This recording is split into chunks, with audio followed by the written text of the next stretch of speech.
It's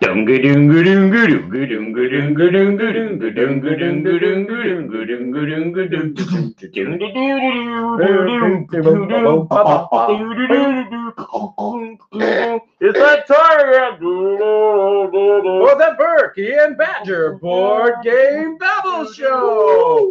Where it's going to get wacky, it's going to get fun, and we're going to talk about board games and the board game industry, and we're going to talk about anything else we want to talk about. Yay! Surprise! We're live, Burky and Badger. And the good king has decided to come to the southernmost parts of Babblot. I normally do not associate with the lowly of low, but every now and then when I want to examine my kingdom for charity's sake, I do like the thought of charity. I will visit the good badger I have found in the southernmost part of the kingdom. Yes, eating stale bread on a doorway. Yeah, it was quite a surprise he found me. I didn't know how he found me, but you know. Maybe in Epernay, France. Of all places. Of all places. Oh dear. Yeah, the birthplace of champagne. Ooh, so guess what we're drinking tonight? Oh. Ooh.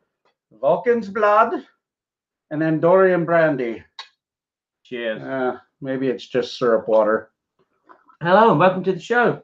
And for the very first time, a live show with both of us in the same room. Live show, live sound effects. It's got, I mean, we're going to a whole nother level, baby. Yes. And all this was thanks and grace to a game topper.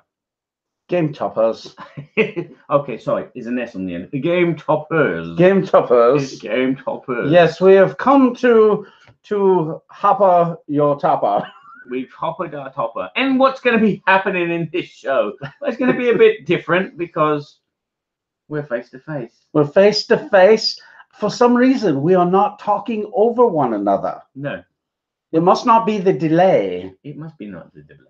The double. The doublet. The double. Yeah, whatever it is. So what's he written down on his piece of paper? Well, we're going to start with our normal stuff. What have we been up to? What have we been up to? Before going into things that make us go, hum, hum, hum, we're going to do a little good, bad, and the ugly. And then we're going to finish with a babble. This is going to be hopefully a shorter version of the show because we need to go back into the other room and finish our bottles. Bottles with our wives. Our wives are here. Yes. And they are waiting anxiously for us to go and play a game. Yes. Which game will it be? The world will never know. No.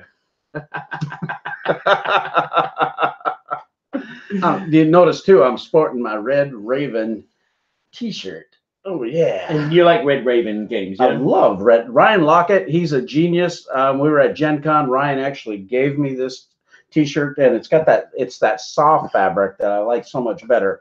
You know, not the hard crunchy fabric. This is the lowly crunchy fabric. Yeah, this is the soft stretchy kind of fabric, this doesn't iron very well. I prefer. No, and it's logoed well. Yeah, not that I like. Yeah, that feel much. I enjoy it. I enjoy it, but I wouldn't want to wear it. No. Anyway, my favorite shirt, of course. So, of course, we're in Epernay, France. Just got back from the Essen Spiel 2018 in Essen, Germany. Yeah. Very good. Very good. Yeah, it's good. It's good. It is very good. So we were actually had wunderbar. It's wunderbar. Wunderbar. It's wunderbar. It was very wunderbar. It was wunderbar. Essen Spiel. Gesundheit, Dummkopf. Something like that. Asphalt. We took many asphalts. We passed many asphalts. Passed many asphalts. That's an exit for you, and it makes sense. Exit. Yeah. So asphalt. Yes. And I like saying it over and over again. He likes saying it more, but no. So yeah, this show is going to probably go very off the rails. Yeah, we said an hour, and I bet it's going to go an hour and 15. I bet we're going to have some people join us in the chat because here in France it's like 8 o'clock. Yeah.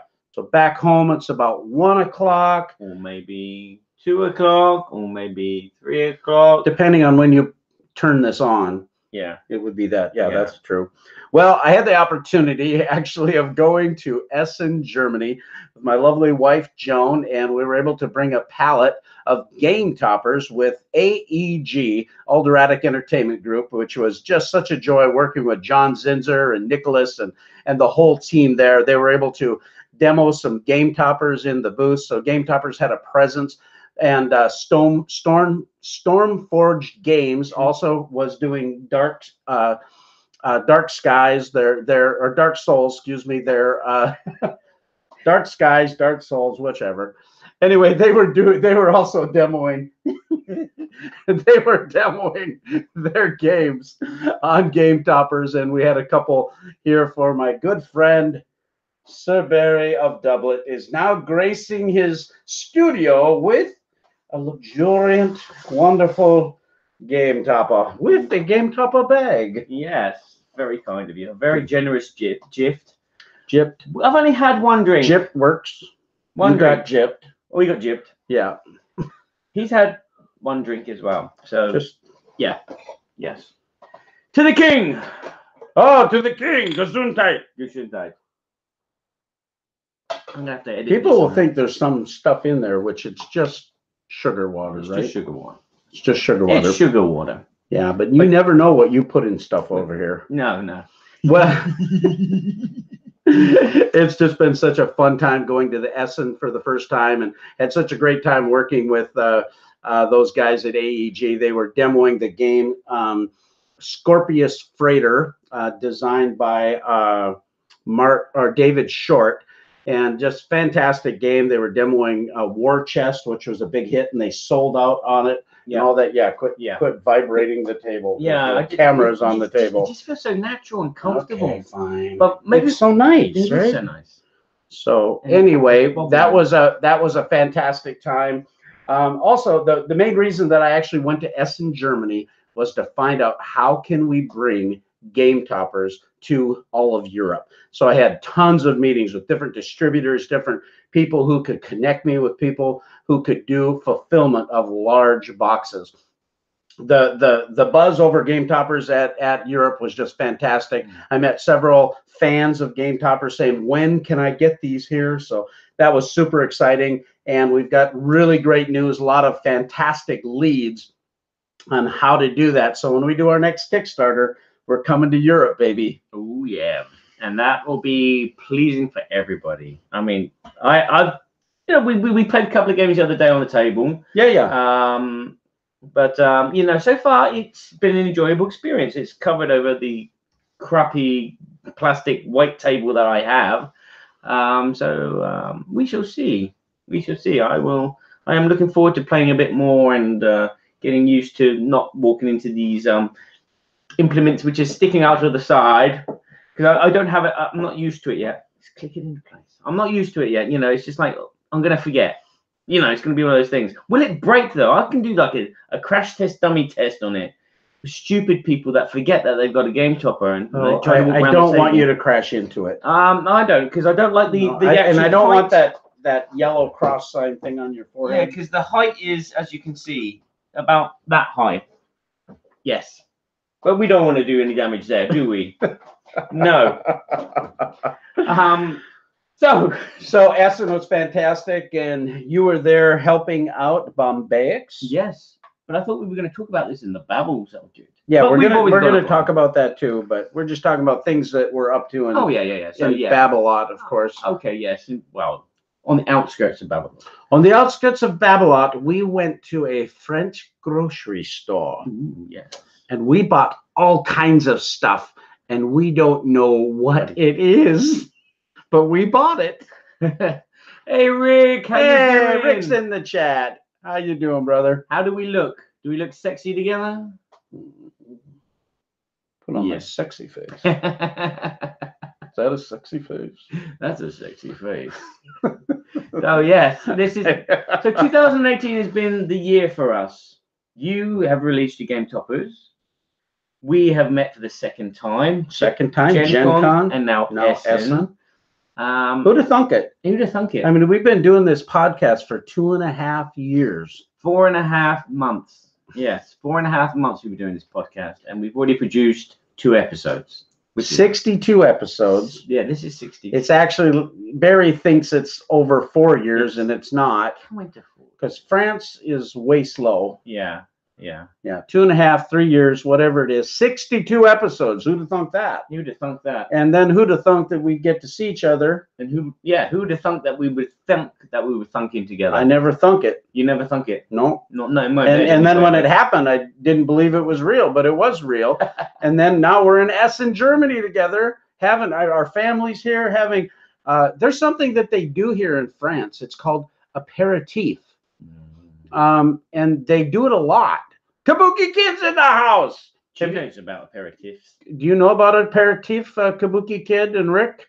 You know, I didn't know about aperitif. You know, yeah, we spend 6 hours preparing our meals, or 2 or 3 hours, whatever. But then we eat it in like a half an hour. Well, over here they aperitif first. Yeah, and aperitif is it has snacks, little things, cheeses, and can we say the word libations?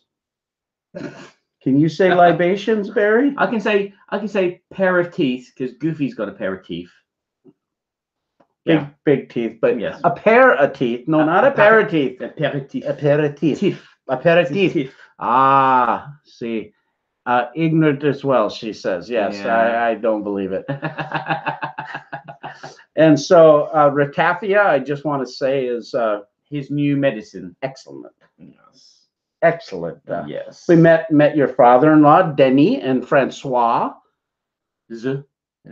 Francoise.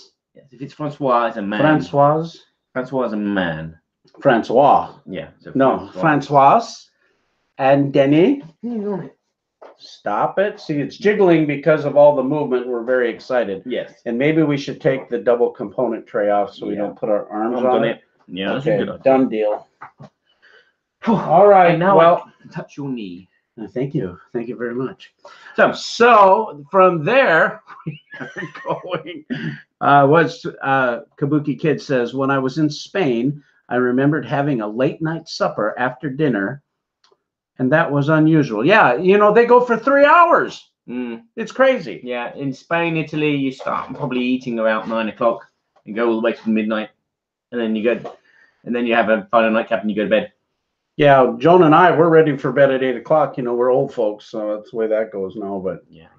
Well, I think we might as well just move along to our segment, things that make you go, Pause. Yes. Music. Oh, because you're going to edit it for the pro audio edit. Yeah. So we're not supposed to talk, so you can cut it. Yeah. It's an After Effects thing. It's very technical and very highfalutin, but don't worry about it. Okay. Pause. Rick says, might have a prototype and armrest for a rail system. Yes, and the massage pillow. That's going to be a frequented. Just a little grip thing that sits on the top here, and it's a sponge. You can mesh. No. Okay, pause. Things that make you go Burky and Badger talk about the news, and they talk about the news and things that are happening, and ching ching ching ching boom boom boom chika choo. Okay, can't do it. We're filming here, just so you know, and way over there is where all the buttons are to do the things that he makes nice and fun. So this isn't going to be any fun at all, but just bear with us. Okay. So things that have been making you go, You know, we talked about this earlier, and I haven't thought of the one thing that's made me go, Well, actually, there is one thing that's made me go, For my friend Philip. You met Philip. Philip, who actually picked the table up for me because I couldn't squeeze you and the table in the car. I could have fit inside the box, but only one of me. Yeah. Normally, you can fit 2 people in the box. Yeah. But Philip who bring this back. He has a game called Ikan, which is being brought by modern players. And apparently this Essen was supposed to be the Essen that it was supposed to be released. And it was kind of upsetting because it didn't come out. This is the second year that it's been postponed, which is sad. Yeah, very sad. It's sad. You know, there's a game on a shelf that an author wants to get published, and so he can earn some money from it. But the company are holding it back because they're discovering other titles and going, well, actually, this one would probably sell better, or maybe the theme and the mechanisms of this we should put out now because this game is doing popular and has the same themes and mechanisms. And it's like, you know, this guy wants to get paid for all his work that he's done, the years that he spent demoing and, you know, being on the cusp of having a great family game for kids to play, and he knows that. He knows that. Is it the company? Is the publisher the one that's holding it back, or is it actually the production company? I think it's the publisher that's holding it back because they're putting other games in front of it because of maybe cost, or maybe because, as I said, it's either the theme which is going to be popular at that moment of time, or maybe because they're holding it back because there's other games which have come out like Ikan, and so they don't want it to be like, you know, the cinema experience when it was like not Independence Day, but you know, the Meteorite one. Deep Impact came out the same year as another Armageddon. Okay. Yeah, so there's not this kind of clash of, you know, too many games of the same thing coming out at the same time. So yeah, that made me go, I was very sad. I was very looking forward to bringing it home because this is a game that my daughter definitely wants, because it's a dungeon building game where, say, a child can build a dungeon, and the parent gets to look at the dungeon and memorize the routes, and then they have a screen put in front of it, so they don't know where they're going. But they have to memorize it, and then they have their hero, and they have a little quest to do. So it might be a quest of just going in and finding a sword, and then finding the dragon and killing the dragon by giving out directions. Oh, I'm going forward. And then the dungeon master says, yeah, that's okay, you can go forward. I'll go right. Oh, yeah, you can go right. Oh, I'll go forward again. No, you've hit a wall, lose a life point. A very simple kind of, you know, in the dark dungeon game where you have to memorize the dungeon. And it works. It works really well. Very simple for kids. And it can also go up to complicated kind of levels with adults as well. You can add more traps and things in the way. So there's a lot more things to. But yeah, that made me go, Yeah, that's too bad. That's too bad. Sometimes it takes quite a while for these things to happen too. And there's always a new fish to fry in this world, so to speak. Well, speaking of that. Or another bottle to open. Another bottle of ratafia. So one thing that I did make me go, was going to Essen. I learned about a company called Blackfire Studios. And Blackfire is quite a large company that actually does distribution throughout Europe. I was introduced to them by another publisher, Gavin from Roxley Games, a friend of mine, and we were able to introduce myself to the management there and tell them about what we were doing. Well, what I just found out is that Asmodee is already in talks now to purchase Blackfire. Blackfire is quite a deal. After talking to them, I found out actually the scope of what Blackfire actually does. Excuse me. Cut. Take 4. Pause. The glory of editing. Excuse me. Yeah, having your brain blown out by you listening to the audio on your headphones. Like, that's good, yeah. You coughed again. So anyway, Blackfire is being acquired by Asmodee, and again, there was a company called Astevium, and that is no more for the United Kingdom. And Asmodee continues to just move into this market of taking over distribution, taking over. There's some information if you're a retailer, United States. I know a lot of retailers that are actually a little disappointed with the Asmodee distribution model in America. So how will that affect European distribution? I don't know.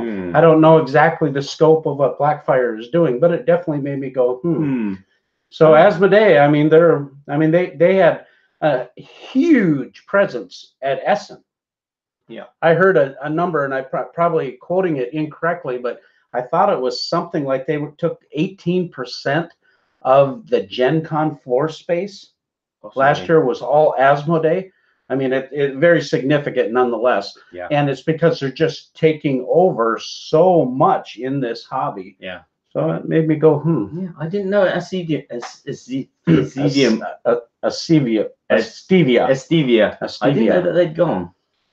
Yep, that's my understanding. Wow. That's all under Asmodee now. Oh, it's all under, so they're still going, but they're under Asmodee. Yeah, but I don't think they're actually that company anymore. So, okay, so they're...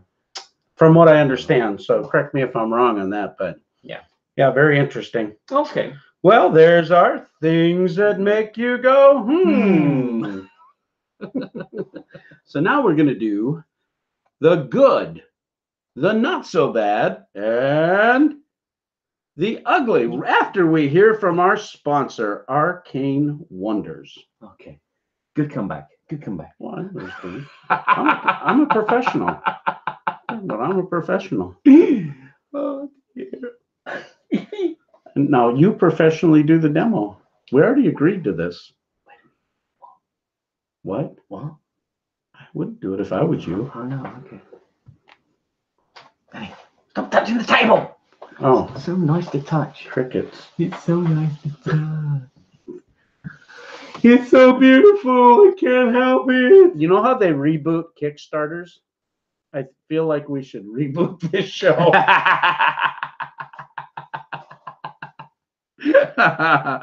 All right. No music, a cappella. Oh, I should have got a guitar down, shouldn't I, really? Well, you got one behind you. Yeah, but it's a kid's guitar. Is it in tune? Is it in tune? No. See, it's not in tune. No. Sorry. No. Oh. Not good. Not good. Sorry, Rick. Oh, no. Okay. So Arcane Wonders, we do want to thank them. They are our sponsor and have been so for a couple of years. They've got the amazing title, The Sheriff, the Good Sheriff of Nottingham. He's good. A fantastic bluffing, interactive game if you like to interact with a lot of people. And another game that Arcane Wonders has brought, no, not the mustache one, is Spoils of War. This is Liar's Dice on steroids. Fantastic. You got some set collection, playing Liar's Dice. And of course, you have Royals. It is good to be the king. Yes, of course. You still look like dashing as that. I tell you what, that's a fantastic family game. Yeah. You have 3 periods where you're actually influencing nobles. There's just a slight amount of take that. We actually got to play the game Senshi together. We did. Which was really super fun. And he looks like he's going to get it. There it is, Senshi. You're collecting these different attributes and trying to get your stack higher than your opponent's stack, but you have to be really careful not to have the lowest stack. And so really neat. It plays up to 4 players. And of course, the Dice Tower Essential game line of Good Critters going to be released in the middle of November. This game is fantastic. Good Critters, the thing about this game, they've got these anamorphic characters. How do you say it? I know. Animated. Nah, you know what it is. Anamorphic characters. Anyway, kind of cool. They're all mobs and you're influencing one another. Fantastic party game. We played this game out camping this summer with my family and we loved it and we played it again and again. It's just super fun game. And that's coming out this November. And that again is one of the Dice Tower Essentials. Onitama, which is a fantastic game. Oh, yeah, it's there. And anyway, Critical Mass is another Dice Tower Essential that is a mech on mech battle game. I mean, they're just making fantastic games. So check out arcanewonders.com. And now we need to talk about the poll, though, before we go on, too. Yeah. We actually had a really cool BGG poll. We're going to show you the results. We had 91 people actually jump in on this thing. Did you miss it? Oh, there's Arcane Wonders logo. Beautiful. Yeah, wonderful. there's the wrong one down. Our last episode was called Publisher Wars, and we talked about the difficulty. Kabuki Kid says she still has the spoil of Burky's Shield, the promo card from Spoils Award. Thank you. Yeah. So, yeah, in the last show, we were talking about bugbears that we experienced in productions of board games. Because, you know, there's nothing worse than getting a board game and there's something being wrong with it. And it's like, okay, I've just blown all this money and whatever. Should I do a screen share? or should we just read it off? No, let's take a look at it. Okay. You can do both. Yeah. See, this is how it looks behind the scenes, and now I'm behind the curtain. Yeah, he's actually seeing all the... And I want to ignore the man behind the curtain. All the holy crap that I have to put up with. Okay, so now they're seeing just this now. Yeah, they're seeing this now. So they're not seeing us. They're not. So we can give dirty looks to each other. Yeah, and we can roll our eyes. We can open up this bottle of ratafia and under. Oh, the ratafia. Okay. Good. Very nice. A real man's beer. So as you can see from the poll, the biggest selection of votes came from the game felt overpriced for what was in the box. This is actually one that I voted for as well, as you can see by the green tick next to it. This was interesting though. Out of 91 people, you know, we had 41% of the people saying that the rules didn't. No, that number doesn't add up. No, that's the number of counts. So I voted twice. It wasn't a one vote thing. It was a multiple votes, and maybe you could select more than one. Yeah. So a majority of us, 67% of us, believe that the game would feel overpriced for what it was in the box, which is a bit of a disappointment with the production of a game. You want to get the customer wants to feel the value of what they're spending. You know, you don't want to buy a $50,000 million car and not find out that it's got no car radio in it. Especially when you're, you know, sometimes kicking out $69, $79, $89 for a game, and then you open it up and it's really just a box of cardboard. Yeah. You know, and it might be a great game, but you open up and you just realize that, gosh, this feels like a $35, $40 game. Yeah, exactly. Which really talking about value, I think, but that's a relative thing. Yeah. Okay, so the second highest at 45% was that the rules didn't make sense because they were badly translated. Yes, which is a problem that, you know, sometimes I'm reading the rules and it's like, I'm not quite sure about this one. You know, I don't have this problem much because I don't read the rules. Yeah, he doesn't read rules. No. Josiah complains about this quite a bit, however. He does. Yeah. He's the rule reader. He reads the rules of the household. Yeah. Okay. Next up, we have 41% that said the rules didn't make sense. Full stop, and that's without translation. Yeah. Yes. I read one the other day. I was teaching at Essen a game. It was a Oink game. And there was a line that just totally threw me, and I read it 5-6 times, and it still totally threw me. Couldn't get it. No, couldn't get it. This one surprised me too. The amount of components missing or damaged components. They were like 36% and 30%. And you know, I just got a Kickstarter in. This was like a $250 thing I was waiting for a long time. I actually upped my pledge. Finally get it. Pretty deep rule set. Josiah read it all. Yeah. And we're ready to play. Finally have a night to play a game. And what happens? All of the $1 minions, all those chips aren't in the box. And then I contact customer service and we'll get back to you in 5 to 7 days. Then they get back to me after 5 to 7 days and say, we're running behind on getting replacements. Yeah. You know, you spend that kind of money and you have that kind of experience. And it's like, I thought, well, I'm pretty patient about that kind of thing. Yeah. So especially being a manufacturer, things happen. So I have compassion and empathy for that. But I was surprised that number was that high of people having failures in their components. Yes. But there's also 38% people that were unhappy because the game was not available in their country. Yeah, and then there was no distribution of that game and maybe no translation of that game. Yeah, that's interesting too.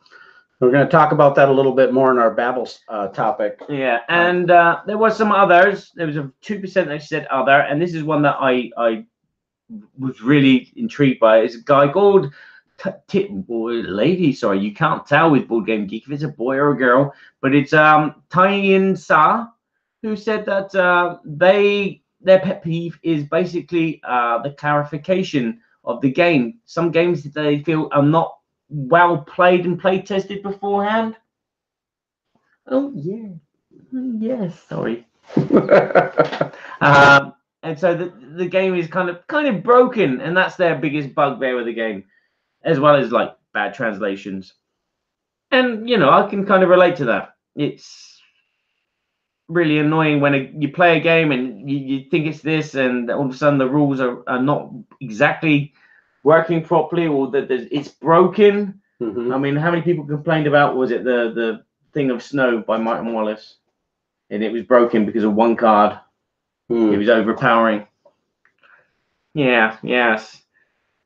Yeah, no, it's very interesting. Well, we want to thank everybody for joining in on the polls. That really helps just to get. I know it's a small sample size, but I think it's really some interesting things to talk about. Oh yeah. And really great to have you guys interact with us. So thank you for joining in on that poll. And we will come up with another poll on the BGG Guild 2248. Probably something about some of your most anticipated games, or what have you seen on the hotness list of BGG that surprised you? We'll come up with a really cool poll about Essen and about this what we're talking about. Yeah, and whether I should grow a beard or not. Whether you should grow a beard. Yeah. Grow a beard. Grow a beard. Yeah, grow a beard for your head. Yeah, I never. Why is my head reflecting more than yours? It's the kingly complexion and the wonderful salves that I have enjoyed. So what did Kabuki said? She said she's missing chunks. She's missing chunks. Yeah, no good. That's right. I'll put a boom, boom, boom. Oh, she missed some of. You didn't miss anything, KK. No problem. So that is our poll, and now we're going to move on to our board games that everybody should know. That was a shameless plug. He tried to make it sound like he didn't mean to say it, but he was plugging his website, Board Games Everybody Should. You want to say it again? No. Board Games Everybody Should is a very cool website. But the good, the not so bad, and the ugly. I really want to get my guitar down. Yeah. No, I'm gonna do it. See, yeah. So we're gonna do this in an hour, right? We're live. Yeah, we're gonna take more than an hour. I don't know how to deal with this dead air. I don't know what to do. I don't know how to carry on a conversation. Philip Millman's in the house. Speaking of ugly, I'm here. Oh, that wasn't nice. Philip's a lovely man. Wow, wow, wow. Wow, wow, wow. Woo. Wow, wow, wow, wow. Woo. Wow,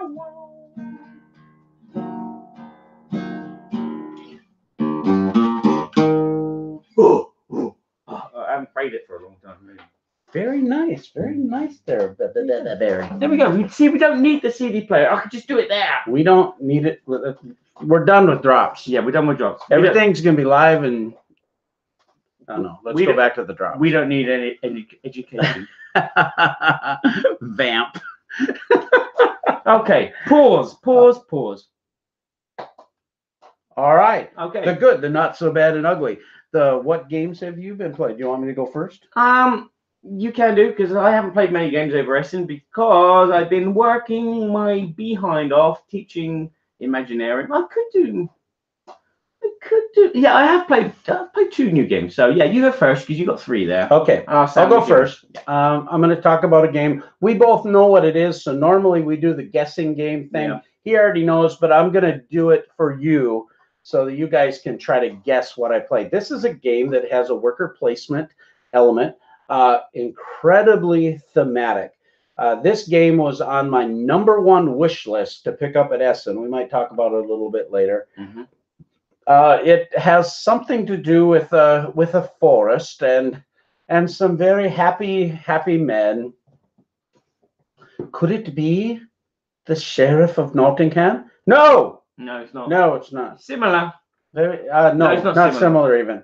Worker placement. Actually, quite a lot going on in this game. There's a lot of different card play that you use to activate your areas. You also you can set up traps You can watch the guards. I'm supposed to be looking. Okay. Hey. Philip, it's not Root.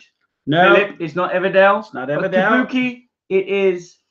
Kabuki Kid has got it right. It's Robin Hood and his merry men. Look at the glare we got on that. Oh, God, that's worse How's than my that? head.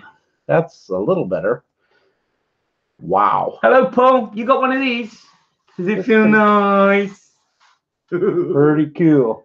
So, Robin Hood, tell us about Robin Hood. Trying to get the glare off it so people can see what it is. Well, I just got to say, I was really excited about this because I love the theme of Robin Hood, but we've had a lot of stuff that has the sheriff as the focal point. This is actually the Robin Hood and the merry men robbing from the rich. It's just thick with theme. You've got these different villages and these roads that come into the village, and you have money that's on these roads. And this represents a light semi-cooperative. Stop it. Sorry. Stop it. Paul wants another one. Of course he does. So it has a semi-co-op. And when I first heard the word semi-co-op, I went, oh, I'm not a big fan of co-ops, and there's some co-ops I like. I like co-ops that have a hidden trader element and that kind of thing. And then I thought, okay, what does that mean? We're all trying to win, but basically what's happening is we're robbing from the rich. And if Prince John and the Sheriff of Nottingham, they take over too many things, they're going to take that money from those roads. And if that money runs out, we all lose. However, we all have the opportunity to get more resources, do all this cool stuff, set traps, take out some of the guards. We get to even, there's a push your luck element with the archery studio, which are the archery arena. Super fun. I just played through a basic demo unit, but even at that point, I just went, wow, this is very interesting. Mm-hmm. So what do you guys think I think about Robin Hood and the Merry Men? There's a lot of chatting going on up there. Yeah. Yeah. I'm never serious. No, I think that you think it was good. I actually thought it was really good. I want to play it right away. I'm really excited to get home and play it with 4 players and really get into it. It seems like there's a lot more going on. If your guys gets captured, they go to prison, and then one of the other people can help you get out of prison, and they get a little reward for helping you do that. And so there's an incentive, and that's why it's a light semi-cooperative game. And I think that's it's a positive description, versus the initial negative that I had. So super excited about that. It's being produced by Final Frontier Games, and Martin Poole is one of the designers of the game. I actually got to meet him at Essen and talk to him. Just had a lovely time. Anyway, this is the Kickstarter version, and this thing is like 80 pounds. I mean, it's like crazy heavy. I'm gonna have to get just a piece of luggage for this game. Wow, yeah. But no, super fun. So I'm not carrying it on your plane for you, no. No. Okay. No. You can fly it over for me, I'm gonna fly but your arms will get tired. All right. So what have you been playing? I'm gonna have to lose weight first, and then I can maybe slip them into my trousers. You'll be like one of those fat dragons. And How to Train Your Dragon. You know, you had the thin, fast, sleek ones. Paul Grogan, he's like the fast, sleek one. The black side, whatever. Toothless. Yeah, he's like toothless. Sorry, I had to think they're cockmoos in French. Yeah, but we're kind of like the bolstery ones. The bolstery ones. Yeah. Okay. We could be like a 2-headed dragon if we put our shoulders together. We could be. Is it Crash and Spit or Vomit and Bob? Yeah.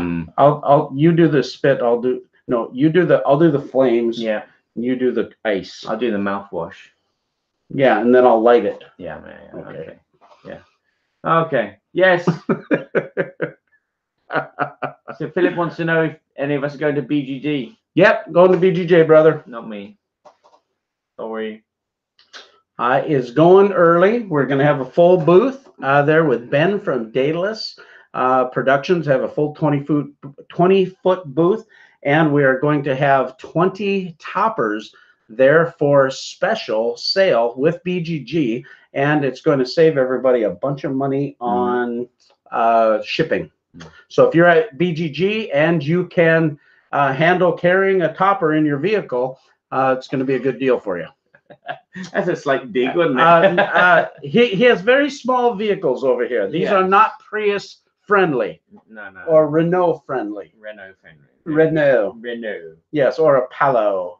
Palo. You've been thinking about food because like every word you say is almost like food related. Well, we have been lots of aperitifing. Yes, we've been aperitifing. Yeah, okay. Okay. So what have I been playing? Some good stuff. Or some bad stuff. Or maybe some ugly stuff. All right. Okay, I played a game which is actually a sequel to another game. Let's see those fingers. We've got no keyboard here, so we can't type and answer questions, unfortunately. Yeah. But we can barely see it. Yeah. Well, yeah. So I've been playing a game which is a sequel, and it's what happens after the first game. You're basically you've collected treasure from the first game, and now you're trying to get it onto boats and get away from wherever you're trying to get away from. The game is a very simple card game where you have numbers from let me think. It's not 1. No, it's from 3 to 99. I had to think about that one. It's 3 to 99, and you'll be dealt out several cards, and on your turn you'll play one card into a boat, and each boat has a number from 3 to 9. There's 3, 4, 5, 6, 7, 8, 9. But that number is divisible by the number on the boat. So you may have 45, and so you can play 45 on the 5 boat, or you can play 45 on another boat, the 3 boat. I think 45 is divided by 3. But anywho, and that's the object of the game, is to get rid of all your cards before the other players. But the only thing is, each round, only 3 boats can be loaded up. So when one player loads up, well, we played 3-player game, so it was 3 boats. So once you play a card onto a boat, other players can play cards on that boat, or start a new boat. And that is basically the game. You're trying to get rid of your cards by putting them out on boats, with the cards, the numbers, which are divisible by those numbers. It's a very mathy game. So what do you think it is? Yeah, I don't know what this is. Oh, yeah, you don't?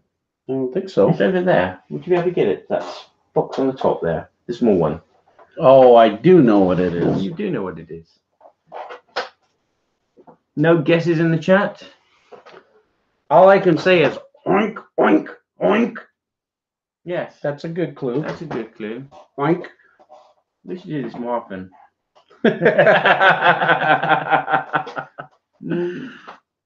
All right. It looks like nobody knows. Nobody knows. This is a game from Oink Games. It's called Flotsam Fight, which is the sequel to Deep Sea Adventure. So you play Deep Sea Adventure, and then you play this. Yes, played this a couple of times in our room. It is just a math game. It feels like a normal kind of card game where you're not kind of pressing your luck by playing cards in. And again, they've got to be in order. That's the other thing. So like the mind or the game, if someone plays like a 3 on the 3 boat, the next card has to be a higher. And obviously the next highest card is a 6. But another player could just play the 90. And then all that's left is the 93, the 96, and the 99 that can go on top of that. So it's a push your luck, but at the same time you're trying to get out your smaller cards first. Because at the end, if you've still got cards left, if you've got the highest card, you take negative point. Whereas if you've got the least highest card, you get just 1 point. But if you're out, you get 2 points. And you play for 3 rounds. And the player with the most points after 3 rounds is the winner. Okay. Yeah. I saw another game that they had that came out too. There was a little gold game where you collect gold from your opponents, and then whoever has the most gold, somebody can decide whether they think they have the most gold, and then they get a portion of that gold. And it's the same thing. These really small little footprint, games. Quick to play, throw them in your car type of games. It's from Oink Games. Yeah. They're out of Japan. And they had quite a booth actually at Essen. They were really beautiful. Just opposite us. So Okay. They had a game called Tomato or something like that. Something like that. Yeah. Yeah. And they were just like blocking everyone from seeing our booth. So you say this is? I would say you say this is good. I like it. At first it was a bit confusing because the rules. This is one of those games with the rules are not very well written. There's a few little grammatical errors, but there was one line which is very important, which I had to scratch my head because I was playing with French people and their understanding of English is okay. But yeah, I had to scratch my head a few times, and yeah, it was a good game. It felt like a classic traditional card game. It felt like a game that I used to play with a normal deck of cards with the family called Sevens, where you'd start with the 7 of diamonds in the middle of the table. The whole deck would be built out, and then on your turn you have to play a card. So you can play an 8 of diamonds or the 6 of diamonds, or you can play another 7. So it felt familiar, but it had this nice twist of it is maths, and you had to do it all in the numbers that were divisible by that number. So yeah, so that's Flotsam Fight. Flotsam Fight from Oink Games. Yeah, it's nice to have some of these quick little games that you can travel with. Because I saw Aldi from BGG just posted something on Facebook about his new game. You have to go look at it, but yeah, that's kind of cool because you always want to have that little game in your pocket, you know, or your backpack. Yeah. Well, I played another game here actually with my good friend Barry, and it includes kings and asses, or kings and assassins. I mean, not kings, kings and assassins. Now you've just told them what the game is. Yes, that's the game. Okay, can we reboot? We just right. Let's stop the podcast. We're going to swap over to another channel now. They've already tuned out. Yeah, right. No, okay. So this game is called Kings and Assassins. Kings and Assassins. You can tell we're having a good time. Kings and Assassins. Basically, what you're doing is you've got 2 sides. This is 2-player game, and you're moving your assassins are trying to get the king. And the king is mostly hated, and I don't understand this. No. Yes, you could probably explain it better. Okay. Anyway, you want me to explain the game? No. Okay. The assassins are trying to catch the king. The king is trying to catch the cat. The cat's trying to catch the dog. How many people did I meet at St. Ives? I don't know. Yeah, Philip is already like I've had enough. Yeah. I've had enough. Well, yeah. Well, what's new? Yeah. So, you can take your soldiers to kind of protect the king, and then all of these assassins are trying to come and get the king. But there's all these different standees. They actually had a deluxe version at Essen, but these standees are all different types of characters from the village. But only 3 of them are actually the assassins, and you don't know who they are. So you can reveal one of the assassins, and then he can kill a soldier. But then all of a sudden you know which one is the assassin. So you're strategically moving your men. The king is trying to get out of the entrance with his troops. The troops actually have an opportunity to push like the villagers away from the steps. You draw these cards that tell you how many movement you have. The king's soldiers can handcuff and imprison somebody that's next to them, which that throws them out of the game, eliminating the possibility of them trying to capture the king. It plays pretty quickly. It's a 2-player game. Plays, basically within 30 minutes. Less than that. It had a real, I don't know, a very strategic feel to it, but almost like a Stratego, where are the bombs, where's the flag, that kind of thing, except it's better than that. But yeah, it's very thematic, isn't it? It's very thematic. Yeah, really fun, great production value. So what do you think I think about that? I think you love it because we were talking afterwards about you buying the deluxe, the collector's edition with the minis. Yeah, it was perfect. Yeah, just loved it. Had a great time. Maybe it's just the ambiance of being here in France and playing games with my good friend, but oh yeah, I had Sirenscape in the background as well, so it was like a marketplace, and there was a lootist walking by, and yeah, it was awesome. Yeah, so we were in the marketplace. So that's Kings and Assassins made by Gattaca, or if you're in France, Rune Editions. Rune Editions in France, or Gattaca. So that's that. Okay. Do you have one more? We'll finish with that. Okay, if you want to. Okay, fine. Okay, last one. It was a game that I was actually demoing. It's a card game. And in the card game, penguins are trying to take over the world. And so you will have a handful of cards which you're going to be playing. And you'll be, it's a kind of counter-imbalanced game where you'll be playing you'll be giving away 2 cards to your opponents on your left and your right. And they'll be giving you one, of course. And then what you'll be doing is you'll be playing 1 card into the middle. This is the card which is going to take you dominance. You reveal it all at the same time. And whatever the value in the color is, it determines where you have dominance. Nobody's guessed the game yet. It's not Lord of the Rings because it's got penguins. Oh, you're talking about that. Oh, you're talking about the other game. You're talking about Kings and Assassins. Yeah. Stratego-ish game. So yeah, so you're going to be playing a card, and then you'll be drawing 2 cards, and then you're going to be dishing out 2 cards to your players on the right and left, and then you're going to be taking their cards as well, and then you'll be playing 1 card again into whatever of the 5 locations that there is. At the end of the game, once all the cards are gone, you're going to look at who has dominance in each of the rounds. So if you're in the Antarctic and you have a value higher than everybody else, all the Antarctic cards in your hand are going to score for you. Whereas if you don't have the highest, the lowest Antarctic card in your hand will score for you. If you don't have any Antarctic cards in your hand, you've missed out. So you're going to do this for each of the 5 rounds, and the player at the end is going to be the winner. It's a very, very thinky, kiddie-looking card game. And it's from Matago. And it's from Matago. Designed by Bruno Catala. Oh, Bruno. Does anybody know? I saw it on the table. Now I can't remember the name of it. So, drum roll. 5, 4, 3, 2. Stop Kabuki. 1. Don't know the penguin game. You don't know the penguin game. It's either called Zany Penguin or Penguin Invasion.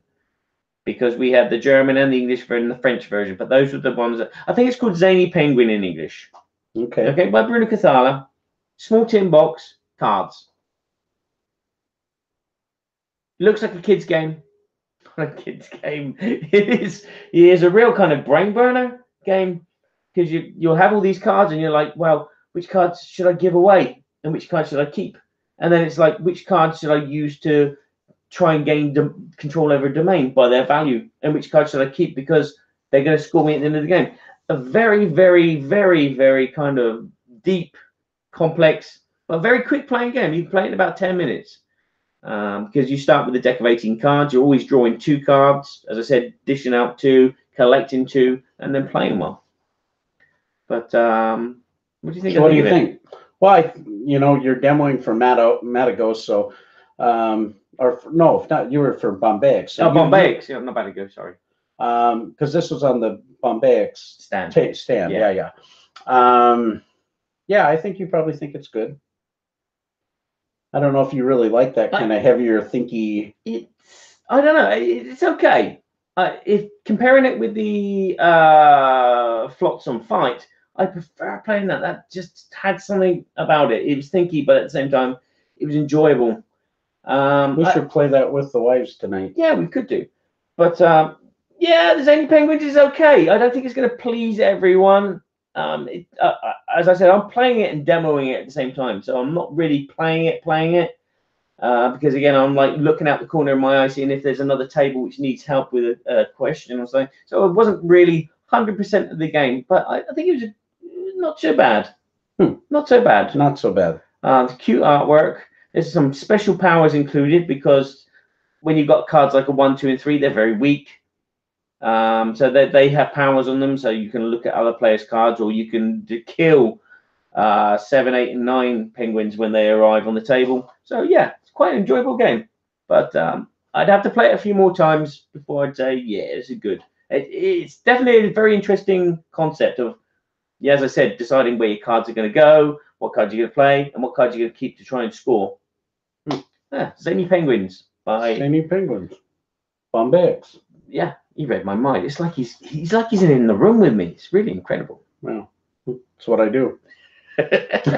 Well, there you have it. The good, the not so bad, and the ugly. This is definitely going to be a little bit of an abbreviated version. We also want to make a shout out to our other sponsor, Academy Games.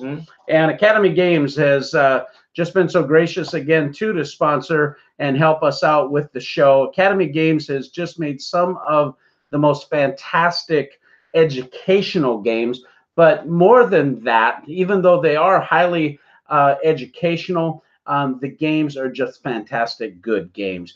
They just recently did a Kickstarter with the game Tutors, and Tutors was all over. There was several different places that I saw it being set up by the international community where it's being distributed and so forth. This game looks fantastic. When you see the player shields with the 5 fingers on the, and you place these rings on the fingers that give you different abilities depending on the combination of rings that you have. It just looks fantastic. It has a fantastic worker placement mechanism that I really thought was neat too, on how the nobles move up the board. I kickstarted it myself personally. I'm excited to get it. Looks great. But again, Academy Games, they've got the whole Birth of America series. They've got they have the Vikings 878. They have Mare Nostrum, which is another fantastic game. Freedom, the Underground Railroad. I mean, it just goes 1775 and 1812, all those games. Fantastic stuff. Agents of Mayhem. Yeah, there you go. We can do sync now, can't we? We don't even have to talk. We can probably just do it minds. See, they got it. Yep. Okay. So with that, thank you, Academy Games. Check them out at academygames.com. And with that, we're going to move on to the Babble. Oh, yeah, sorry. We need to pause We need first. to pause, yeah. Now the music. And now the music. Babble, babble, Babble, babble, babble, babble, babble, babble, babble, babble, babble. Everybody! Babble, babble, Babble, babble, babble. Okay, you know, you hear it 50,000 times and all of a sudden you can't remember I it. really feel like we need an accordion and a polka band. Yes. Polka, polka, polka. Shirmaleski fun time. Polka, Right, polka, so polka. we've done an hour. We said we're going to do an hour show. And Okay, we're done. we're done. Bye. Great. Okay. Thanks, Philip. You babble away to yourself, mate. Now we're going to talk and babble about Essen. We're going to talk about some of the things we experienced, some of the things that we purchased, give you a little bit of an idea. That's going to include some of the games that we did. And for me, first time to Europe. Yeah. Fantastic. My wife, Joan, I'm just so thrilled. She was able to actually come with me. Now, my wife works for Game Toppers. She's such a doer. You know, she's the kind of gal that she's always cleaning the house. She's always doing this, helping people out. She takes care of her elderly mother. It's like, yeah, she's finished. She starts clearing the table. I'm like, whoa, that's my job. Yeah, that's just what she does. She's just always caring for others and then doing things. when the tumble dryer had finished, I was like, whoa, they're my pants you're touching. But they weren't on him. Yeah, she is hands-on. And so anyway, I knew that, you know, this is not the place that you indoctrinate somebody into gaming as far as, you know, Joni helps with sanding of the wood components, packaging of all of our accessories and things like that, and helps us with some of the shipping and things going to the post office and helps in those ways with Game Toppers. But Joan isn't a big gamer. She plays family games with the family. She loves Ticket to Ride. We played Ticket to Ride last night with your wife Aurora and your daughter Charlotte, and just had a lovely time playing. And so she enjoys games, but she isn't immersed in the hobby like we are. No. She doesn't want to get all the latest stuff. Yeah, it's more of a family thing for her. Yeah. So I knew that going in. And so one of the afternoons, and she knew it too. She goes, "No, honey, just go do your thing. I'm proud of you. Go get it. You know, go do what you got to do." And tonight. Yeah. Come back tonight. We'll go out to eat. Yeah. And so I went at lunchtime, and in the middle of the Essen halls, there's 6 halls in Essen. Okay. I mean, it's crazy. In America, we have these huge conventions, but they're primarily in one big place. Yeah. You know, I mean, Gen Con has some of the upper floor rooms and things of that nature. BGG Con has some side rooms and so forth. But generally speaking, we have these big convention halls. Well, they're big demo halls for all the vendors. There's 6 of these halls. But in between, a couple of the main halls is called the Galleria. In the Galleria, it's this long, huge hall. They have kid games set up. They have all kinds of like food trucks and stands, things like that. For 3 days in a row, I went to the bratwurst stand, and I got this big honking bratwurst, baby. Oh yeah, I mean, at the first day I had it, I went, I'm getting one every day, and that's just the way it is. They've got this, they've got this potato spiral thing on a stick. Did you get one of those? No. I've had one of those before. Oh, they're nice. That was fantastic. Joni got a pretzel, and so we went solely for the purpose to have lunch together at the show. And then I took her around and started to just kind of let her get a feel for her first convention, Essen. Well, it was Friday. It wasn't crazy busy, but not crazy busy does not mean wall-to-wall backpack. Excuse me. Yeah. Battery's running out. Oh, the battery's running out, so he's going to plug in a battery. So anyway, what you know, you're so crammed in there, you feel like a hot dog in a bun. I mean, it's crazy, right? There's so many people. And you can't turn around, especially people have their backpack and they're constantly hitting you. And I mean, it's this crazy crowd. I thought Gen Con was bad, but I got to tell you, Essen traffic is a little thick. Some of the halls are better than others, but Joni got to meet a lot of my friends in the industry. She got a chance to talk to Dan and Frank DiLorenzo from R&R Games. And these guys are awesome people, right? And just Dan started talking to Joan and talking about different things, and he was just so friendly and welcoming into the hobby, just like we normally do. Pause. There we go. I plugged it in. Okay, now we have power. I never thought of that.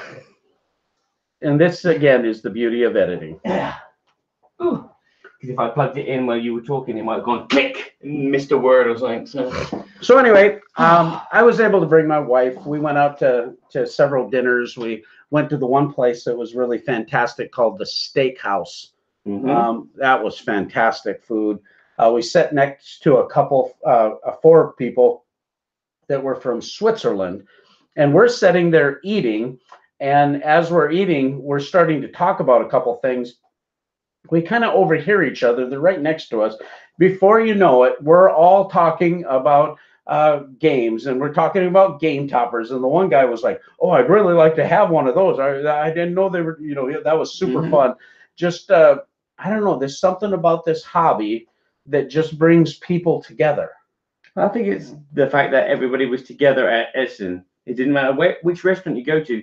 You were talking to someone, or overhearing a conversation about a game that they played, or maybe there was a designer. Many times I was at the hotel, and it was like sitting over the table there was Bruno Casala having dinner, and over there was Stephen Bonacor, and then there was the BGG team, and it's like, well, we're all together. So it's like this big bubble of board game people, whether they're players or whether they're doing something in the industry, and they're all just talking about their day. Well, and getting drunk. It was so it was so wonderful seeing so many people that I knew from the States that were designer friends of mine. You know, Daryl Andrews, and you know, he just had his I game. missed him. Oh, you missed Daryl? I missed him. Yeah, he was staying at the Atlantic Congress as well. Yeah, there's a hotel called the Atlantic Congress that is real near the center, and a lot of the people were staying there. So, you know, we went out to dinner with Seth Hyatt from Mayday Games, and the guys from Gameland Games, Michael Coe and Nathan and Sam Aho, who's a reviewer. He was with us. And, we just had a fantastic time hanging out. And Daniel Zayas, he was there. One night, you and I went out to dinner with Scott Morris. Talks. And we actually played that game, Guerrilla Marketing. Kind of word game, kind of like Telestrations. Kind of like Telestrations, play on words, where you're all kind of getting this marketing theme, but you don't know it. You got to come up with this acronym, and you roll dice for the different letters. If you hit 2 stop signs, that's the amount of letters that you're using. So it could be 2, it could be 5 letters, and you're coming up with funny, creative things, and you write them down, and everybody writes them down. We're playing with 8 people. Or you're just thinking about the food that you want to eat. Yeah. Instead of. But it was super fun. It was Adam. I'm forgetting Adam's last name. I know it. He designed Poetry Slam. Scott Morris just loves this game. He was just raving about it the whole time we played it. He was really rude. Yeah, he was. We always knew if there was something seedy. Yes. It had to have been Scott. We would always say it's Scott's fault. Yeah. Yeah. But it was really humorous. Really a lot of fun. We got to play that at the Irish. Fitzpatrick, the Irish pub. That was the night that we went to the Paul Grogan meetup for Gaming Rules Vids. Yeah, so we met Paul, who's gone. Paul, he's probably not here anymore. No, he's gone. He's gone with his missus. I don't blame him. He needs some time with his wife. Yeah. Well, Paul's such a great guy, and he had all of these people. You know, there was 80 people crammed in there for Paul's get together and his meetup, and he gave away a lot of different gifts and that kind of thing. So it was really a fun night. But like you say, we got to hang out with a lot of the people we did know, but we got to meet some new people. Yeah, we did indeed. I got to meet Sam. I got to talk to Scott for the first time because I've never spoken to Scott before. I spoke to a lot of people that I hadn't spoken to before. You know, the more you go to a place, the more comfortable you feel. And I feel very comfortable at Essen now. You know, it's like I go there and I can go up to someone and just say, hey, I know you. Well done. Thanks for your stuff. You know, and you had a lot of people come up to you that recognized you. Yeah. I've had a few designers come up to me and, you know, give me a game, and that's been good. And I've just had people, well, I know lots of people at Essen anyway. So it's like, like family, some of them. In fact, some of them are family. Yes. So there's lots of kissing going on, even though you're sick as a dog. You know, you got this kind of, it's not Conquad, it's Essen Fessen. I don't know what you're going to call Everybody's tired. Everyone's tired. Everyone's got colds and nose running, and they're sucking throat sweets all day long. And then, well, you had a grueling schedule. I mean, you're working at Essen and you're demoing games for 8-9 hours straight. Yeah. This year, I think it was a lot busier than last year, due to the fact that the school holiday was in flux, not in flux, but it was actually going on. And so like Thursday, it was jam-packed because there were kids and families. Friday, it was jam-packed. And normally it's like the late afternoon that it becomes jam-packed because the school kicks out. And then Saturday, I thought was going to be a bit calmer, was even more jam-packed. Saturday was crammed. I mean, you go to Hall 3, which was, I think, the biggest hall. Yeah. I mean, it was difficult to get through there. Once you got through there, though, I found that, you know, you didn't seem like you had to wait that long if you wanted to try something. Yeah. I mean, we tried the day that Joan came with, we actually played Ice Cool, the penguin flicking game. And we had been walking around, and my feet were kind of tired after that day, the day before, too, and just constantly running around. And we said, let's just sit down here. And it was there. I hadn't played that game yet. Yeah. And that was a lot of fun. And we just got to sit down. We had another couple there that were from, the one guy was from Indonesia, and the other gal was from, I'm forgetting now. Anyway, they were from Berlin. She was from Berlin. They both live in Berlin now. And so anyway, we just had this wonderful time playing with them. And here again, you know, people from all over the world playing a game together. And, you know, my wife said, how in the world can you play games in this? Because the hum, the noise, the buzz, everything going on. But, you know, we sat down, we start playing. Before you know it, you're just thinking about the game, and that sound goes out. Yeah, that axillary noise, it just all of a sudden just goes away. Yeah. And I said, yeah, that's kind of the way it is. And I didn't get to play a ton of games. I played a few. I mentioned that I played Robin Hood. I'll tell you a little bit more about some games that we purchased. But basically, I was there for the purpose of meeting business connections for Game Toppers, so that we could bring these awesome Game Toppers to the European market. and I ended up being very successful at that. I have several opportunities, so now I can work through the process of what's the best business relationship, and so that was really positive.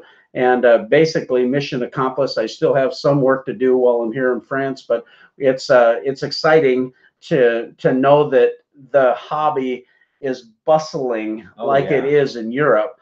I sometimes I will get a dozen emails in a week saying, why can't I have my topper in Switzerland? Why can't I have it in Germany? You know, I want it in the UK. I want it in Poland. Yeah. And that just it's amazing how many people came up to me. Yeah. And talked to me about that. And then some people that remembered me from Dice Tower days was the Sheriff of Nottingham, and a couple people that recognized us from Burky and Badger. Even. Yeah. Even. Who'd have thunk it? Who'd have thunk it? I'd never thunk it. It was just so overwhelming. There were people that I wanted to talk to but couldn't talk to because I was busy with my head in the rule book, explaining the rules to a game. So apologies to you if I missed you. Apologies if I don't mention your name in this podcast. There were just so many great people. I met Ben Ben Maddox. Yeah, Ben. I saw Robin Lees. Yeah, we saw Robin Lees. And sorry, Robin, by the time I was free to go and get your game, sold out, which is good for you. So maybe next printing, I will grab a copy of that monster that Come to Eat My Tea Party game that you made. Yeah. So many people, so many stands. Busiest year, I think, ever. I think it's going to blow the numbers from last year simply in the fact that it fell on a school holiday. I was non-stop. I was non-stop at my table teaching Imaginarium, Abyss, Imaginarium, Catch the Moon, Imaginarium. The thing is, I enjoy it. I love making jokes. I love changing the story of the game. So sorry, Bruno, I didn't teach them the real story of the game. I taught them a different story. Champagne dreams, Kabuki Kid. And Robin Leach. Yes. Lifestyles of the rich and famous. Oh, yummy. So, yeah, it was a great pleasure to work for Bombayx.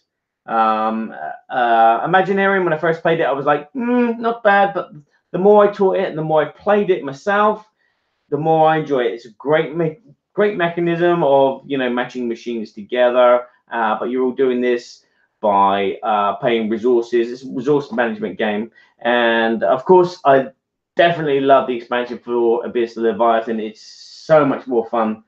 That's what all expansions should do. They should lift a great game into a fantastic game, and Leviathan does that.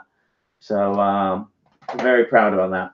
Yeah, there was a lot of games that sold out really quickly. That probably is a good segue of going into the BGG hotness. We can kind of talk about that a little bit. But there were several games there was one game that I went right away to go pick up, and it was gone. And that was the game that is designed by NKS or NSK Games, and it's Tutankhamun. Okay, I know nothing about that. Go and pull up the BGG hotness list. Let's just go and take a look and see what BGG says. Should I screen share it? There it is, Tutankhamun. Oh, that says Tutankhamun, does it? Yeah, I think so. City, well, I'm probably saying it wrong. City of the Gods. This here is by NSKN Games, and I heard a lot of really great things about it. And this game, it was funny because the very last day, I'm sitting there demoing the game City of Gears from Gray Fox Games, designed by Chris Leader. And I'm playing the demo, and here comes old Alex Goldsmith with a copy of Teotihuacan, City of Gods, whatever you call it. Okay, here he's got a copy. I said, how'd you get a copy? He said, oh, we made a trade a while ago, and so they held it for me. Come on! Anyway, Tutankhamun. No. You horribly, yeah, thanks, Philip. Teotihuacan. It's not King Tut. It's not Tutankhamun. Yeah. Teotihuacan. Teotihuacan. That's going to be a game that everybody's going to remember. Teotihuacan. Come on. Teotihuacan. Yeah. Okay, Teotihuacan. Yeah. Pretty good, Philip? Yeah. Takinoko. Easy. Philip hates me. He just hates me. I know. He wants you to hand over your royal throne to him so he can be coronated. He wants to take over the throne. I know. He has always been doing that behind the scenes with John. Sir John. Okay. Yeah, whatever. Okay, so what are some of the other hotness lists? What are we going from top to bottom here? Yeah, that's top to bottom. That's okay. So number one was that. Number two. Now I saw this played. I really wanted. This isn't the hotness list. This is the list of what they voted for. Yeah, that's what we want. Yeah, the hotness list is there. No. We want what they voted. Oh, right, before the show. This is what they voted at the show. Oh, at the show. What were we just watching? That was the the Essen Spiel preview. Oh, the preview. So that's number two. City of Gods. Okay, and then Azul Stained Glass of Sintra. Yes, that was number one. Yeah, people really love that. I saw that. That sold out, I believe, too. Yeah, the last day at the restaurant that we were eating in, there was a couple behind us playing it, and it was like, okay, Coimbra. Yeah. That's getting a lot of buzz. Everdale. Yeah. A lot of buzz. Chronicles of Crime from Lucky Duck. Yeah. I meet Vincent, and Vincent comes over and he grabs me and he says, "Did you bring me any extra toppers?" and he's French, and I said no. If I could have, I would have, but it cost me a ton of money just to get this one. And he says, "I want to give you my money. I want 5 of these toppers." He goes. I said, "Okay, I'll get you covered." Yeah. Well, Vincent, you know where one is. Come and visit me. And then we can talk about more music for the Chronicles of Crime. There you go. Well, it's fantastic. And then Blackout, Hong Kong. I know nothing about that. There was Gugong. Gugong. I've got a good fun story about this. All right. When I was at Perioludic. Did you get it? No, I didn't get it. No, I was at Perioludic earlier this year. Perioludic. This guy was playing the other Kickstarter game, which I've done, Netatanka. And he sees me and he recognizes me. He goes, you're Barry the reporter. But he said it in French. Oh, Barry, the board game reviewer. Go to this booth and ask for a copy of this game, and they'll make a video of it. But he spoke in French so fast, I didn't know what the booth name was, and I didn't know what the game was. He's like, go the game booth. And I didn't understand it. So I asked him about 5 times, and he was like holding up the game, talking to me. And I didn't want to hold him up too long, so I sent the wife over to ask him what it was. And she didn't understand him either. Okay. So I could have had a proto copy of Goo Gun from Game Brewers to do a video review with, but because I didn't understand the French guy because he was so busy. I tell you what, I have a hard time with accents, yeah, especially in a noisy room. Oh yeah. I have a little bit of high frequency ear loss anyway. Yeah. And so when you get all this noise in the room, and then when you have an accent on top of it, I really have a hard time listening. Yeah, you think they're saying this, and then, oh yeah, my dog's dead as well. Oh, you weren't talking about your dead dog. You were talking about, you were talking about, yeah, okay. Yeah. And then just rounding up real quick, Newton number 8, Railroad Inc. Deep Blue Edition. This is a roll and write game. I saw a lot of people playing. That's the Horrible Games one. Yeah. Oh, okay. Is that the Horrible Games one? I don't remember that, but he's quick. It is. Yes, it's the Horrible Games one. Horrible Games. Really happy for them this year. Yeah, they've been doing great stuff. Yeah. Dice Settlers. This was a big release. There was a ton of that going on. Architects of the West Kingdom. That's the Renegade Games. Okay. It looks beautiful. I so much wanted to demo it, but they kind of had little. You had to get in there. It was busy all the time. Yeah. 7 Wonders Armada was another big booth. People were playing that, and Brass Birmingham. Oh man, much about this game. Roxley Games is knocking it out of the park. I mean, they are doing some really awesome stuff. Yeah. They had Lancashire. They had Steampunk Rally. That's that Ratafia repeating on you now. Yeah, I suppose. You're thirsty. It's You all want the, another one? It's the aperitif. It's the aperitif. We need a little more. Oh, game right. toppers. Oh, Hey. there we go. Maybe we need some more Ratafia. Yeah. Barrage. This was, or there was Underwater Cities. Barrage is on Kickstarter, isn't it? Yeah. I think so. That was a huge booth. Shadows Amsterdam. Well, you guys can read these. These are the top 20. Couple games that did you have? Did I have what? Another Ratafian bottle underneath the table? Yeah, something like that. Yeah. Is there any of these that you had a comment about? Or? Apart from I've seen Welcome To's come back onto Kickstarter. Welcome to. Yeah. Fuji. It's a write and roll one. Detective was really popular. Very popular at Portal Games. Yeah. Railroad Inc. Reichholt. That was really very hard to get a demo of too. That's the new Uwe Rosenberg game. The River, that was sold out. The English version from Days of Wonder, that was sold out. It's probably Wanted cheaper to get the German version though as well. That's the good thing about being there. I could have. My friend bought Istanbul, the dice game, but he bought the German version because it's €15. Oh, but it came with English rules. Oh, really? But he's French. That was on game number 28. Was Treasure Island, and that was at Madigo. So they didn't have any English versions left of that either. Okay. So what games did you buy? Well, of course, I bought Robin Hood. That was my most anticipated. We've talked about that already, so I won't go into that anymore. But I had a neat opportunity. I was walking around the one day after a business meeting at about 3 in the afternoon, and I see this table and I see this guy standing there, and I didn't know who it was, but it ended up being a very famous designer, and it was Martin Wallace. And I didn't know what he looked like. Okay, so there you go. And he was sat behind you the night before at the restaurant while we were playing the Guerrilla, and you didn't Guerrilla Marketing, and I didn't know who it was. So no. You can't fix stupid, so that's just the way it is. So, but we sat there and we talked about this game. This is the game Lincoln. And you got to see Martin Wallace's signature there. But how did he sign it? Because you still got the plastic on it. Wow, that's just to protect it, you know. All right, you're trying to protect it. Yeah. So you can see this is Civil War. This is a two-player. They can't see it. They can't see it, but that's not who's watching. Yeah, but that's who's listening. Oh, I should let them listen.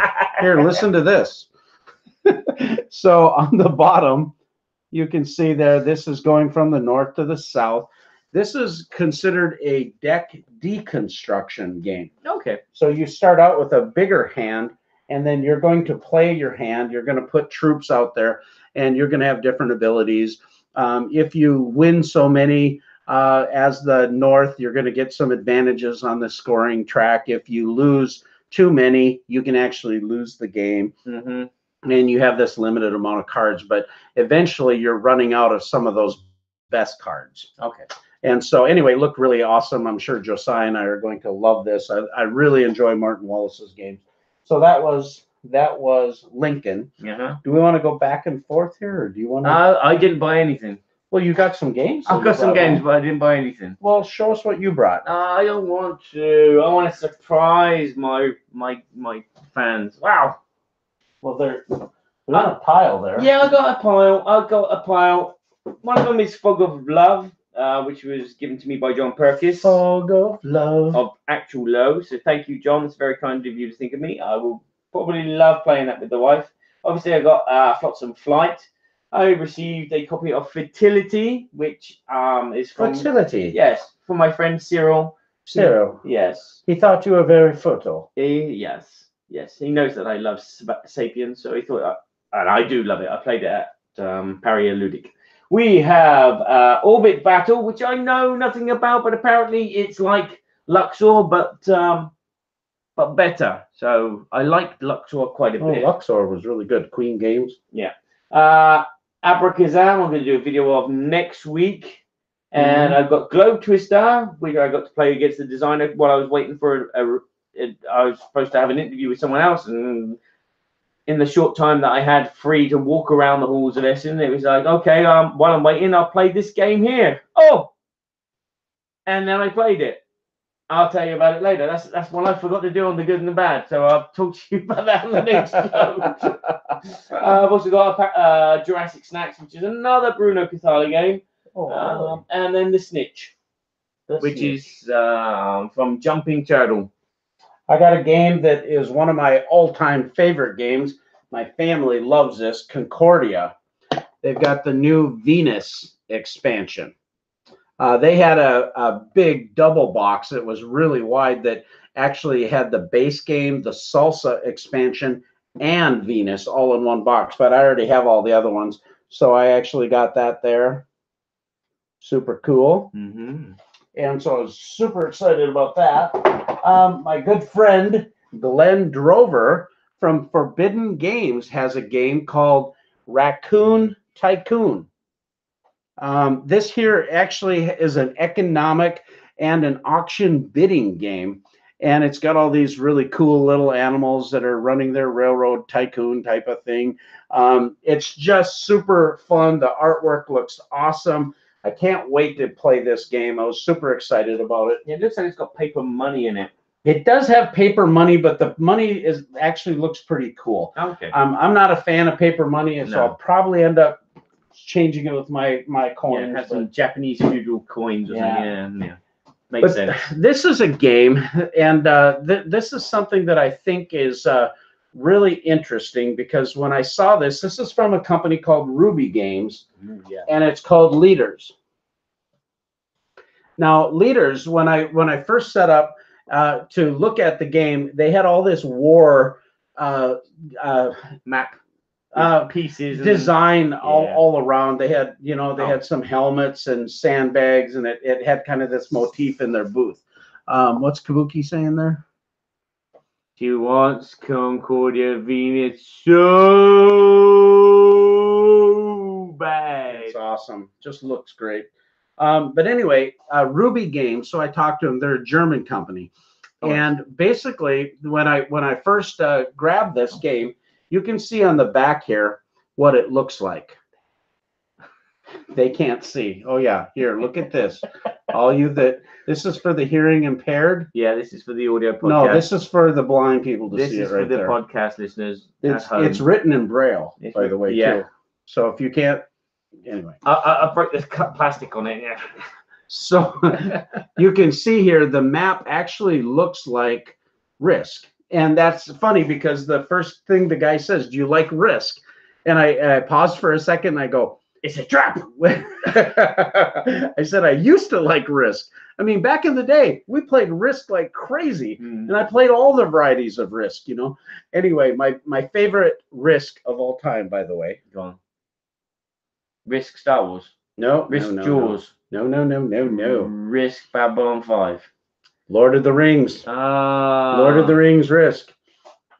Okay, so anyway, this here particular version, they actually have these apps. You have all these leaders, but all of the negotiation is done on these apps, and it's private between your opponents.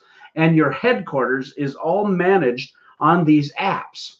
So you each have an iOS or Android. It works simultaneous, cross-platform, and the more he told me about it, I went, that is amazing. That's innovative. And we talked, and I thought, this is really something. We talked about some distribution things for the United States so we could get the product over here. But I'm really excited about this. This is Leaders from Ruby Games. Doesn't work. I've got no connection. Just send you a message. And so that was basically the games that we got at Essen. I think overall, I don't like the crowds. No. I'm country mouse, so the crowds drive me nuts. But would you say the crowds were bigger than Gen Con in Origins? Oh, yeah. Origins is one of my favorite fairs. Origins doesn't have this feel at all. And the walkways are even bigger than Gen Con. They are bigger. But you went from hall to hall. I mean, you never got to really walk. You had to stop and weave and stop. You couldn't actually walk. The 5 Ds: duck, dodge, dive, dip, and duck. Yeah, that's about right. You know, dork. Dork. And so, you know, that aside, I didn't like that. But on the other hand, wonderful, friendly people. Yeah. I felt very welcomed in Europe.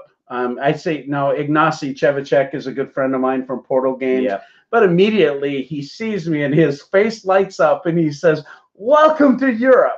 Yeah. It was different than when I saw him in the States, because it's like, hey, you've come to my house. Yeah, and it was just really neat. Yeah. And all of that kind of stuff. So that was really great. The food was fantastic. Yeah.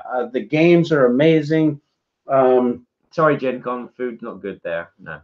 Oh no, that's not true. But No. the after Gen Con is always good. You got to get those shrimp, right? I've got to get to the right restaurant. That's the thing.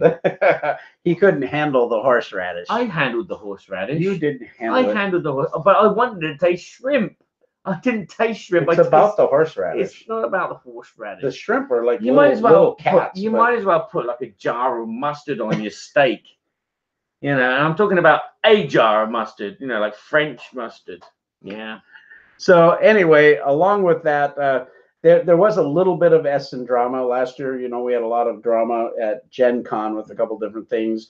But at Essen, there was some problem with theft again. Yeah. There's been some robberies, and several publishers lost their cash boxes, different things. One person lost a whole till. And then last night I saw someone posted, I didn't know who they were, but they said they lost 10,000 euros, their entire sale. They're just a really small publisher. Yeah. Everything they brought there, and they ended up losing. And so it appears that Essen really has to step up its security game, especially on the teardown. Oh, it was Justin from CGE. Okay. He had his van out in the middle galleria where they drive the van in to go tear down the kit and bring stuff to it. And he had his backpack in the van, and it was behind the seat. And while he was out, somebody went in the van and took his backpack, his computer. He lost all his files, all of his cards. He was able to call them and get them canceled. But here he's lost all of his contacts. He's lost everything. Just so frustrating to see that people are doing that here. I don't hear about that much at Gen Con. No. But they, you know, Gen Con is really harsh too, though, with their security. So maybe it's a good thing. But maybe it's because there's not enough people at Gen Con, and there's more people at Essen, and so it's easier to be distracted. There's so, you know, as I said earlier, you know, I'm trying to teach a game, and then see someone, and you just want to say hi, but you don't have a chance to because you are absorbed by the crowds and the amount of people that are there. It's astronomical. I definitely felt like Essen was bigger. Yeah. You know, there's all kinds of numbers floating out up there about turnstile handling and how many unique tickets and all that. But in my opinion, it's definitely bigger in square footage. The booths are much more grandiose. I mean, these displays are quite the deal. Yeah, like the Asmodee TV's Twitch stream. Oh yeah, they had this huge Twitch channel stage in the center and live stuff going on and more activities. I mean, it was really quite amazing. I really enjoyed it. I got to give a big shout out to John Zinzer and Nicholas from AEG. They were just so awesome. Yeah, thank you. Melanie Dusner from Fulfillment Europe, which was able to get our palette of toppers. A couple that we had for Steamforge Games where they were demoing, you know, Dark Souls I mentioned earlier. It was an opportunity for us to present game toppers in a limited fashion. Yeah. But that was also kind of my home for the weekend. I was able to go over to AG, and if I had to drop something off, and they were just so kind and gracious to help me with the logistics of that, and super appreciative for that. Yeah. And then the ability to bring some toppers to Barry and my good friend Paul Grogan. It was very heartwarming to be able to see that kind of thing happen.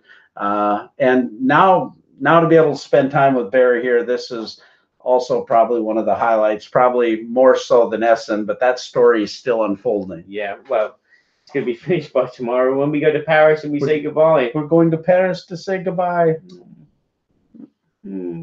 So, Game Toppers next year, do you think they're going to be prevalent in Essen? I sure hope so. Based on the business meetings I had, the opportunities seem like it's going to be very reasonable for us to bring the product to Europe. I mean, it still costs a bit to transport things, but we're hoping that for under 200 euros, that we're going to be able to deliver a full-blown topper package to a European customer. So it shouldn't be a barrier to entry. And, you know, our toppers are starting at $3.99. We only have a very limited quantity currently. Yeah. Toppers are selling quite fast, actually. So if you want to still get a game topper, we still do have several SKUs, a bunch of the bundles that are available on our late pledge manager that you can still take advantage of the lower Kickstarter sale prices. And we're delivering within 2 and 3 days. So if you place your order, you're going to get it in just a couple days, or it's going to be pulled in a couple days, and then it's just the time it takes to ship to you. And so we're expecting we'll probably be all out of all of our inventory by Christmas. Wow.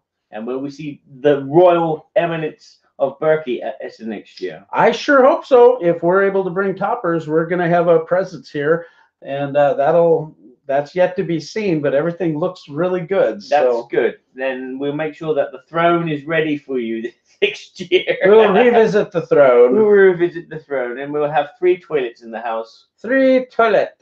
Yeah. Toiletta. A toilet. Toiletta. Okay. I will close. Yeah. Okay. Au revoir. That's very good. That's very good, guys. Au revoir. Au revoir. Thank you very much for watching, everyone. We'd like to thank our sponsors, Arcane Wonders, and of course Academy Games, and this piece of paper here. Yeah, Game Toppers. You can find us on BoardGamesEverybodyShould.com or BoardGameTheatre.com. You can also find us on iTunes and Stitcher and Libsyn for the audio podcast mix down. I probably won't mix down much. It'll probably be pretty much exactly what's happened here because I hope it's better. I hope it's better. I don't know what sound effects you put on. You're going to need a lot of sound effects.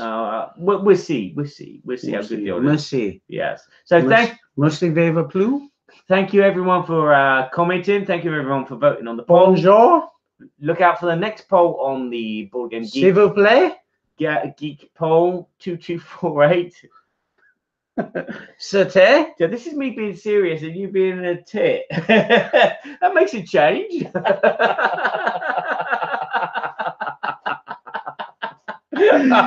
Should we go and have some ratafia? Ratafia aperitif. It's time for aperitif. Some smelly cheese and bread. Okay. And have I missed anything? No. Board Game Geek Guild 2248. Check us out. Burky and Badger. Hey, thanks so much for putting up with our silly nonsense. It's we're just having a lot of fun together here. So with that, we're gonna send you out with "We're so glad you had this time to see us." Something like that, right? Yeah. It's good for them to see us. Different song.